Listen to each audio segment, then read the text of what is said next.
Dear students, a very warm welcome to all of you in my today's lecture of Operations Research.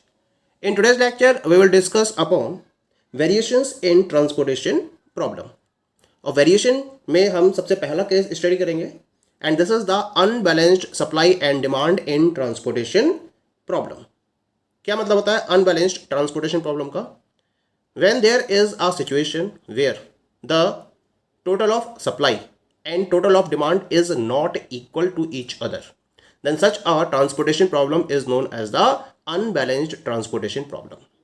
क्योंकि अभी तक हमने जितनी भी प्रॉब्लम्स डिस्कस करी हैं ट्रांसपोर्टेशन के रेफरेंस में, उनमें सप्लाई और डिमांड का टोटल इक्वल था. उसके बाद ही हमने प्रोसीजर को आगे बढ़ाया था. लेकिन कभी कभी सिचुएशन ऐसी होती है जब सप्लाई और डिमांड का टोटल इक्वल नहीं होता है, तो उसे हम अनबैलेंस्ड ट्रांसपोर्टेशन प्रॉब्लम के नाम से जानते हैं. अब इस सिचुएशन में हमें क्या करना होता है? अनबैलेंस्ड प्रॉब्लम को बैलेंस्ड ट्रांसपोर्टेशन प्रॉब्लम में कन्वर्ट करना होता है. और इसके लिए हमें देखना होता है कि सप्लाई और डिमांड में किसका टोटल एक्सीड कर रहा है. सपोज करिए कि जो टोटल सप्लाई है वो अगर टोटल डिमांड से एक्सीड कर रही है, तो उस केस में हम एक एडिशनल कॉलम को फॉलो करेंगे और इस एडिशनल कॉलम को हम डमी डिमांड सेंटर के नाम से जानते हैं. और इसमें हम क्या करेंगे? जितने से डेफिशिएंसी है, जो वैल्यू जितने से कम हो रही है, उतने ही उसके अंदर हम डिमांड को ऐड करके सप्लाई और डिमांड के टोटल को इक्वलाइज कर देंगे. और इस पर्टिकुलर डमी डिमांड सेंटर में जो ट्रांसपोर्टेशन कॉस्ट पर यूनिट होंगी वो जीरो के इक्वल रखी जाएंगी. दूसरी सिचुएशन आती है इसके अंदर कि जो डिमांड है वो सप्लाई से एक्सीड करती है. तो अगर डिमांड एक्सीड कर रही है सप्लाई से, तो हम इस केस में एक डमी रो को ऐड करते हैं और इस डमी रो को हम डमी सप्लाई सेंटर के नाम से जानते हैं. और उसमें हम सप्लाई में जितने का डिफरेंस आ रहा होता है उतनी वैल्यू ऐड करके डिमांड और सप्लाई के टोटल को इक्वल कर लेते हैं. और इसके रेफरेंस में जो ट्रांसपोर्टेशन कॉस्ट पर यूनिट होती है उसको हम जीरो रखते हैं. That is clear. तो अब इसके रेफरेंस में हम एक एग्जाम्पल को डिस्कस करेंगे जिससे कि आपको प्रॉपर आइडिया लगेगा कि किस तरह से हम अनबैलेंस्ड ट्रांसपोर्टेशन प्रॉब्लम को प्रॉपरली सॉल्व कर सकते हैं. The example is as follows. For the following transportation problem, schedule the shipment from each pit to each project in such a manner that it minimizes the total transportation cost within the constraint imposed by pit capacities and project requirements. Also find the minimum cost. तो ये आपको transportation problem दे रखी है, ठीक है. और इसमें आपको एक प्रॉपर ट्रांसपोर्टेशन शेड्यूल को डिफाइन करना है जो कॉस्ट को या ट्रांसपोर्टेशन कॉस्ट को मिनिमाइज कर रहा हो. तो that is the problem given to you. इस प्रॉब्लम में जो सप्लाई का टोटल है दैट इज इक्वल टू 235 और जो डिमांड का टोटल है दैट इज 215. अब इसका मतलब जो सप्लाई है, सप्लाई इज एक्सीडिंग डिमांड. तो इसका मतलब हमें एक एडिशनल कॉलम को ऐड करना पड़ेगा या डमी डिमांड सेंटर को ऐड करना पड़ेगा. और कितने का डिफरेंस है? 20 का. तो जो डिमांड रहेगी वो 20 हम ऐड करेंगे इसके अंदर और इसके जो ट्रांसपोर्टेशन कॉस्ट पर यूनिट होगी उसको हम जीरो के इक्वल रखेंगे. तो हमारे पास एक रिवाइज्ड ट्रांसपोर्टेशन प्रॉब्लम ऑब्टेन होगी. So this will be the revised transportation problem. तो इस तरीके से आपने ये रिवाइज्ड ट्रांसपोर्टेशन प्रॉब्लम ऑब्टेन कर लिया जिसमें मैंने एक एडिशनल या डमी कॉलम को ऐड करा है जिसको मैंने डी एक्सेस का नाम दिया है. इसके जो कॉस्ट पर यूनिट है इसको मैंने जीरो रखा है, ट्रांसपोर्टेशन कॉस्ट पर यूनिट को, और 20 का डिफरेंस था तो इसके डिमांड में मैंने 20 को यहाँ ऐड कर दिया, ठीक है. और अब ये टोटल 235 है और इसका टोटल भी 235 है. That is clear. तो अब ये आपकी जो अनबैलेंस्ड ट्रांसपोर्टेशन प्रॉब्लम थी वो बैलेंस्ड ट्रांसपोर्टेशन प्रॉब्लम में कन्वर्ट हो चुकी है. अब हमें इसका ऑप्टिमल सॉल्यूशन फाइंड आउट करना है. उससे पहले हम वेम मेथड अप्लाई करते हुए इसके इनिशियल सॉल्यूशन को फाइंड आउट करेंगे, ठीक है. तो वेम मेथड में वही आपका हर रो और हर कॉलम के रेफरेंस में आपको पेनल्टी कैलकुलेट करनी है और उसके लिए स्मॉलेस्ट और नेक्स्ट स्मॉलेस्ट का हम डिफरेंस काउंट करेंगे, ठीक है. और फिर मैक्सिमम पेनल्टी के रेफरेंस में हम रो या कॉलम में से किसी एक पर्टिकुलर जो आइटम मिनिमम होगा उसको सेलेक्ट करके वहां एलोकेशन करेंगे. तो प्रोसीजर स्टार्ट करते हैं हम इसका. फर्स्ट रो में 0 and 4 डिफरेंस इज 4, तो यहां हम 4 रख देंगे, पेनल्टी आ गई 4. सेकेंड में 0 and 16 डिफरेंस है 16 का, क्लियर. थर्ड रो की बात करते हैं, 0 and 8 डिफरेंस इज 8, ठीक है. अब हम बात करते हैं नेक्स्ट कॉलम की. अब तो यहाँ आ जाएगा 4 और 8 डिफरेंस हो गया 4, ठीक. 8 and 16 डिफरेंस हो गया 8, 8 16 डिफरेंस 8. 0 0 डिफरेंस 0, मैक्सिमम इज 60, इसको मैंने सर्कल कर दिया, यानी कि आपका एक्स रो सेलेक्ट हो गया। इसमें जो मिनिमम कॉस्ट है दैट इज 0, इसके करस्पॉन्डिंग एलोकेशन कर देते हैं। 82 की सप्लाई है, 20 की डिमांड है, इसका मतलब 20 का एलोकेशन हो जाएगा इसके करस्पॉन्डिंग।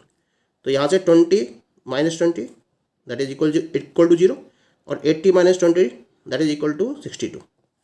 ठीक है, इसका मतलब आपकी जो कॉलम है वो यहाँ से एलिमिनेट हो जाएगा। Now come to the penalty again. 4 8 difference 4, 16 16 difference 0, 8 16 difference 8।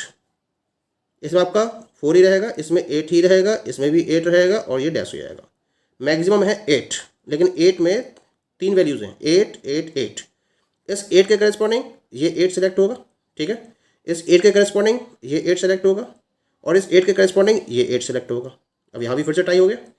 तो हम देख लेते हैं कि एलोकेशन किस पर मैक्सिमम है। इस वाले 8 में 76 और 102, तो एलोकेशन होगा 76 का। इस वाले 8 में 76 41, एलोकेशन होगा 41 का। और इस वाले 8 में 77 और 72, एलोकेशन होगा 77 का। तो एक था 76, एक 41 और एक 77। तो हम इसका मतलब इस पर्टिकुलर 8 को सिलेक्ट करेंगे, यानी कि ये वाला जो पेनल्टी है वो सिलेक्ट होगी, यानी कि बाई रो सेलेक्ट हो जाएगी। अब इस 8 पर हम एलोकेशन करेंगे 77 और 72, सॉरी यहाँ पर 72 का एलोकेशन होगा। तो ये सेल सेलेक्ट नहीं होगा, 72 होगा ना। तो हमारा इसका मतलब ये वाला सेलेक्ट होगा, ये वाला, क्योंकि इस पर 76 और 41, तो 41 का एलोकेशन। इस वाले 8 पर 76 और 102, तो 76 का, ये वाला 8 सेलेक्ट होगा इसका मतलब। तो यहाँ इसको सर्किल कर दिया, ये सेलेक्ट नहीं होगा। ठीक है, तो इसका मतलब इस वाले 8 पर एलोकेशन कर दीजिए 76 और 102, यानी कि 76 का एलोकेशन होगा इस वाले 8 पर। ठीक है, तो ये आएगा 76 minus 76 that is equal to 0, और 102 माइनस 76, तो 12 में 6 गए 6, और 9 में 7 गए 2, 26 बचा। तो इसका मतलब आपकी ये रो जो डब्ल्यू रो है वो यहाँ से एलिमिनेट हो जाएगी। अगेन कैलकुलेट पेनल्टी, ये तो डैश हो जाएगी, ये फिर 0 हो जाएगा, 16 माइनस 16 0, और ये 16 और 8, इसका डिफरेंस रहेगा 8। यहाँ फिर से 4 रहेगा, यहाँ 24 नहीं 4 नहीं रहेगा, 16 में से 8 गए 8 आ जाएगा ये, और ये 24 में 16 गए ये भी 8 आ जाएगा, और 24 में 16 गए ये भी 8 आ जाएगा। अगेन फिर से टाई हो गया, यहाँ से टाई हो गया। तो इसका मतलब इस 8 के करस्पॉन्डिंग ये वैल्यू सिलेक्ट होगी, इस 8 के करस्पॉन्डिंग ये वैल्यू सिलेक्ट होगी, इस 8 के करस्पॉन्डिंग 16 नहीं करेंगे, 16 इसे भी नहीं करेंगे, तो फाइनली आपकी ये वैल्यू सिलेक्ट हो जाएगी। तो हम इसको सर्किल कर देते हैं यहाँ पर। ठीक है, अब इस 8 के करस्पॉन्डिंग एलोकेशन कर दीजिए 77 और 72, तो यहाँ एलोकेशन होगा 72 का। ठीक है, 72 का हो गया, 72 minus 72 that is equal to 0, 77 minus 72 ये बचेगा 5। ठीक है, तो यहाँ आपका ये कॉलम यहाँ से आप एलिमिनेट कर देंगे, एलिमिनेट कर दिया इसको। अगेन कैलकुलेट पेनल्टी, 24 माइनस 16 ये तो डैश हो जाएगा, ये आएगा 8, ये भी 24 माइनस 16 8 हो जाएगा, ये भी डैश हो जाएगा, ये 24 माइनस 16 8 हो जाएगा, 24 माइनस 16 8 हो जाएगा, और ये भी डैश हो जाएगा। अब फिर से टाई हो गया 8 में। ठीक है, इस वाले 8 के करस्पॉन्डिंग 16 सेलेक्ट होगा, इस वाले 8 के करस्पॉन्डिंग ये 16 सेलेक्ट होगा, इस वाले 8 के करस्पॉन्डिंग ये 16, और इस वाले 8 के करस्पॉन्डिंग ये 16, तो ये 16 में टाई हो गया। इस 16 पर एलोकेशन देख लेते हैं, 62 और 41, तो 41 का होगा। इस वाले 16 पर 5 और 26, तो 5 का होगा। तो इस वाले 16 को सिलेक्ट कर लेंगे, और इस वाले 16 के करस्पॉन्डिंग किसी को भी सर्कल कर दीजिए, मान लीजिए इसको सर्कल कर दिया मैंने, तो इस पर कितने का एलोकेशन आएगा 41 का, 41 का एलोकेशन हो गया। 41 minus 41 that is equal to 0, और यहाँ 62 माइनस 41 ये बचेगा, 2 में से गए 1 और 6 में 4 गए 2, 21 21 बचा। तो ये आपका कॉलम चला गया यहाँ से। ठीक है, अब यहाँ आपके पास ये 2 वैल्यू बची हुई हैं, तो इसमें 16 को हम सेलेक्ट करेंगे और 16 के करस्पॉन्डिंग एलोकेशन कर देंगे। 5 का सप्लाई है और 26 की डिमांड है, तो यहाँ 5 का एलोकेशन ही आएगा। ठीक है, तो ये 5 माइनस 5 इज इक्वल टू 0 जाएगा, और ये 26 माइनस 5 इज इक्वल टू 21 बचेगा। अब ये 24 बचा केवल, क्योंकि ये तो हट जाएगा यहाँ से, इसे हटा दीजिए यहाँ से। अब इस 24 के करस्पॉन्डिंग सप्लाई भी 21 है और डिमांड भी 21 है, तो फाइनली यहाँ 21 का एलोकेशन ही आएगा, और 21 का एलोकेशन हो गया तो हमारा रिम कंडीशन सेटिस्फाइड हो गई, तो एलोकेशन कंप्लीट हो गया इस तरीके से। टोटल नंबर ऑफ एलोकेशंस कितने मिले हमें 1 2 3 4 5 6, और चाहिए कितने 4, तो आपके पास कॉलम है 3 रो है, तो 3 + 4 - 1 7, -1 यानी कि 6। तो ये कैसा सॉल्यूशन हो गया? This is non degenerate basic feasible solution. यहाँ तक तो क्लियर हो गया हमारा, ठीक है। अब हमें चेक करना है whether this solution is optimal और नॉट, और फिर ऑप्टिमलिटी के बाद हम इसके फाइनल सॉल्यूशन को कैलकुलेट करेंगे। Now we will test the optimality of the initial solution by using the Modi method और modified distribution method। तो यहाँ मैंने जो एलोकेशंस ऑब्टेन किए हैं इसको मैंने यहाँ रिप्रेजेंट कर दिया है विद द ट्रांसपोर्टेशन प्रॉब्लम। अब मुझे यहाँ पर u और v की वैल्यूज़ को कैलकुलेट करना है। तो यहाँ मुझे क्या करना है, सबसे पहले तो ये देखना है कि किस पर्टिकुलर रो या कॉलम में मैक्सिमम एलोकेशंस हैं। तो इस x रो में सबसे ज़्यादा एलोकेशन दिखाई दे रहा है आपको, 3 एलोकेशंस है, ठीक है। और इसमें भी आपके पास 3 एलोकेशन है। तो चाहे आप u2 की वैल्यू 0 रख दें, चाहे आप v2 की वैल्यू 0 रख दें। जैसे suppose that we are putting the value of v2 equal to 0, v2 को 0 रख दिया। अगर v2 को 0 रखा है तो इसके करस्पॉन्डिंग u1 की वैल्यू तो 8 हो जाएगी सीधे सीधे, u2 की वैल्यू 24 हो जाएगी और u3 की वैल्यू हो जाएगी 16, ठीक है। इसके लिए हमने जो फॉर्मूला अप्लाई करा है वो है Cij equal to ui plus vj, क्योंकि v2 तो 0 है, ठीक है। तो जो Cij होगा वही u1 हो जाएगा, जो Cij होगा 24 वही u2 हो जाएगा, और जो Cij है 16 वही आपका u3 हो जाएगा, ठीक है। अब हम बाकी वैल्यू निकाल लेते हैं। तो ये वैल्यू मुझे पता और ये ऑक्यूपाइड सेल है। तो 8 equal to 16 plus v1, 8 equal to 16 plus v1, इससे v1 कितना जाएगा 8 माइनस 16 यानी कि माइनस का 8। तो v1 की वैल्यू जाएगी यहाँ पर -8, ठीक है। ऐसी v3 की वैल्यू निकालनी है मुझे। तो ये 24 है, ये ऑक्यूपाइड सेल है। तो 16 इजिकल टू 24 प्लस v3 होगा, और 16 माइनस 24 ये भी -8 हो जाएगा, ठीक। अब मुझे इसका करस्पॉन्डिंग निकालना है।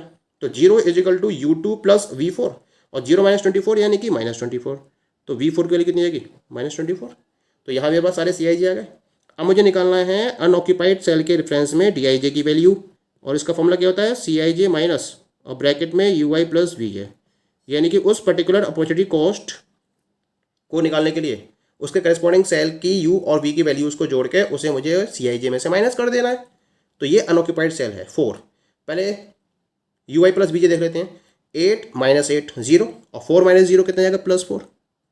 तो इसकी डी जाएगी +4। ऐसे इसको निकालते हैं। 8 माइनस 8 0, और 8 माइनस 0 कितना जाएगा +8, ठीक है। अब इसकी बात करते हैं 0 के रेफरेंस में।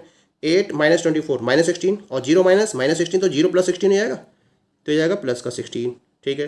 अब इसकी बात करते हैं सेल की। 24 माइनस 8 16, और 16 माइनस 16 कितना हो गया 0 हो गया, ठीक है।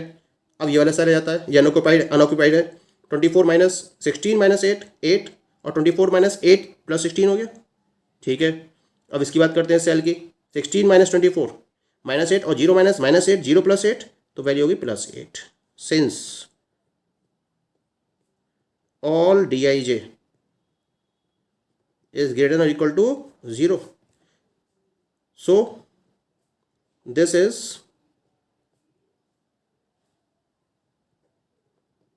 Optimal solution. तो ये आपको ऑप्टिमल सॉल्यूशन मिल गया। अब इसकी वैल्यूज़ फाइंड आउट कर लेते हैं। तो पहले तो हम देखते हैं इसकी सॉल्यूशन वैल्यूज़ क्या क्या आई हमें, ठीक है। तो सॉल्यूशन वैल्यूज़ हमें मिली हैं x12 equal to 76, x22 equal to 21, x23 equal to 41, x24 equal to 20, x31 equal to 72, x32 equal to 5। तो ये सॉल्यूशन वैल्यूज हो गए। अब हमें निकालनी है इसके ना मिनिमम